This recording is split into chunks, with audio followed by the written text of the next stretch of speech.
It was a quiet evening at our friend's cabin in Vermont. A small reunion of old college friends. We all used to be so close, and it had been years. My husband was busy in the kitchen, laughing, chopping vegetables, and sipping red wine. I was out on the deck, looking over the lake as the sky turned indigo, and then I felt it, the warmth behind me, a presence, steady, close.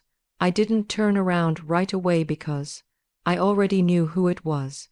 It was Illy. He had always been part of the group, but we hadn't spoken like this in years. During college we had a strange closeness, deeper than friendship but never physical. That night, something about the air, the nostalgia, the way we both stood in silence watching the water. It cracked something open. He didn't touch me, not yet. He didn't need to. The moment was electric, charged. I felt my chest tighten. And not in fear. It was recognition. Someone truly saw me, and it made me realize how long it had been since I'd felt that from my husband. Over the next few days, Illy and I talked when we could quietly, carefully, about life, regrets. He told me he had always wondered about me. I told him I felt invisible in my own home. We didn't sleep together. Not then, but I told him things I hadn't told my husband in years. We crossed every emotional line but one. When I returned home, something shifted. My husband noticed, but couldn't put his finger on it. I cried in the shower. I checked my phone obsessively. I fantasized not about sex, but about Illy asking me how my day was. We sat across from each other at the dining table, the same table where we had shared meals, birthdays, morning coffee, and now, this unbearable silence. My hands trembled as I gripped the edge of the chair, trying not to fall apart. My husband, James, wasn't shouting. That made it worse. He looked like he was trying to breathe through water. "You wanted him?" he asked, voice barely above a whisper.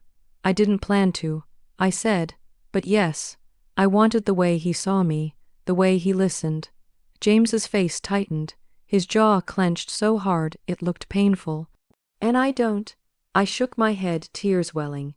"You used to, but we got comfortable, too comfortable. It's like we live next to each other, not with each other." He stood up and walked into the kitchen, not saying a word. I followed a few minutes later. He was standing with his hands braced against the sink, staring out the window into the dark. "I didn't sleep with him," I said. James let out a breath, half laugh, half sigh. "That almost makes it worse." I knew what he meant. If I had just wanted sex, it would have been easier to reduce it to lust. But emotional betrayal, that was harder to fix, deeper. For the next few days, we were polite. Civil, dead-eyed. The house was silent except for the clinking of dishes and the sound of the dog's paws on the floor. We didn't touch. We didn't sleep in the same bed. I stayed in the guest room, staring at the ceiling at 2 a.m., wondering if I'd just detonated my life for something that was never going to happen anyway. I didn't hear from Illy. I think we both knew it had to end. One morning, James knocked on the guest room door. He stood in the hallway in his robe, holding 2 mugs of coffee like we used to do on weekends. "I booked us a session," he said. "Therapy. Tomorrow." My chest ached with something that felt like relief. And dread. The first few sessions were full of anger. James was raw. He admitted he felt like he had lost his wife long before Illy entered the picture. "You stopped trying," I said one day. "You stopped noticing me." "I thought you were fine," he replied. "You didn't say you weren't." "I did," I said softly. "You weren't listening." We talked about routines, about emotional neglect, about the kind of loneliness that builds quietly in the space between 2 people who used to be in love. I told him how I had cried on our anniversary when he forgot to look up from his phone. He told me how hurt he was when I stopped initiating intimacy. We had both checked out, but I had reached for someone else to fill the void, and that was something we couldn't ignore. After weeks of therapy, we stood at a fork in the road. "I don't know if I can trust you again," James said. "I understand," I replied, "but I want to rebuild if you're willing." We decided to try, but trying didn't mean forgetting. Trust was now a fragile thing, like glass that had cracked and been glued back together, visible, imperfect, but still holding shape. We set new rules, weekly check-ins, more transparency, less distraction. We touched more, we asked real questions. He started writing little notes again, things he used to do when we were dating. I stopped talking to Willie. I blocked him, not because I hated him, but because I loved my husband more.